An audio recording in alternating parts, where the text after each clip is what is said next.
Sisi kama shirika la Tembo tunafanya shughuli zetu katika wilaya ya Longido, mkoa wa Arusha. Lakini tunawawezesha wanawake na wasichana kupata elimu ya sekondari mpaka vyuo vya kati na vyuo vikuu. Lakini pia wanawake kwa kuwawezesha kiuchumi kwa kuwapa mikopo ya fedha, lakini pia kuwapa mbuzi wa maziwa, na lengo kuu ni kuboresha jamii yetu kwa kuwainua kiuchumi. Leo tumekuwa na siku nzuri, siku njema. Tulikuwa na maadhimisho ya siku ya mtoto wa Afrika, ambapo tuliwapata wadau mbalimbali kutoka katika wilaya ya Longido, kutoka katika halmashauri ya wilaya ya Longido, watu kutoka dawati la jinsia pale polisi, lakini pia watu kutoka halmashauri, maafisa ustawi wa jamii, maendeleo ya jamii, walimu, lakini pia mashirika mbalimbali na wawakilishi kutoka kwenye sekta mbalimbali zinazohusiana na malezi ya watoto, wazazi pamoja na watoto wenyewe. Tumekuwa na siku nzuri, na siku yenyewe ilikuwa inalenga na kauli mbiu yetu ilikuwa inahusiana na malezi. Kwa hiyo tumekuwa na siku nzuri, tumekumbushana majukumu kwa wazazi, lakini pia watoto majukumu yao ni yapi. Na jamii nzima imehimizwa kuwa ni watu ambao wanawasimamia watoto katika kuwalinda, kwa kuwatimizia haki zao, lakini katika kuwalea katika misingi ambayo itawafanya kuwa watu wazuri, viongozi wazuri wa baadaye, kuanzia sasa hivi pia kuwa watoto wazuri na ambao wanaweza kuijenga jamii bora ya baadaye.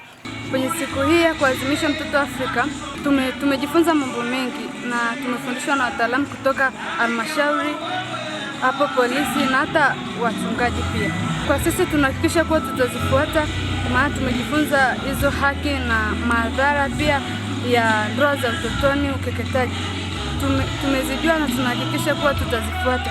Kama sisi watoto wa kike tukizifuata, tunaamini tutafikia ndoto zetu. Shirika hili la Tembo tunashirikiana nao hasa katika kutoa elimu kuhusiana na masuala yote ya ukatili wa kijinsia. Lakini pia tunawapa elimu watoto ambao wanasaidiwa na shirika la Tembo. Lakini pia kuna wamama ambao wanasaidiwa pia katika masuala ya kiuchumi.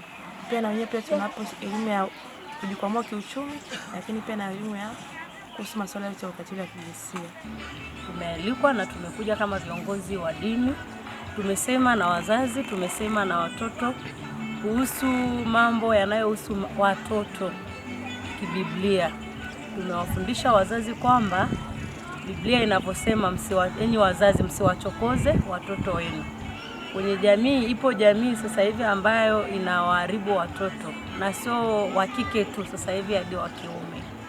Lakini tuliwafundisha sana kwamba wasiwachokoze watoto, lakini wawalee katika Bwana. Lakini pia tuliwasaidia watoto wetu kama Biblia inavyosema, ewe mwanangu, wenye dhambi wakikushawishi wewe wakatae, kwamba na wao kama wao wakae na kuyalinda maisha yao, wayakimbie maovu, wayakimbie yale vitu ambavyo yanawakatisha katika ndoto zao.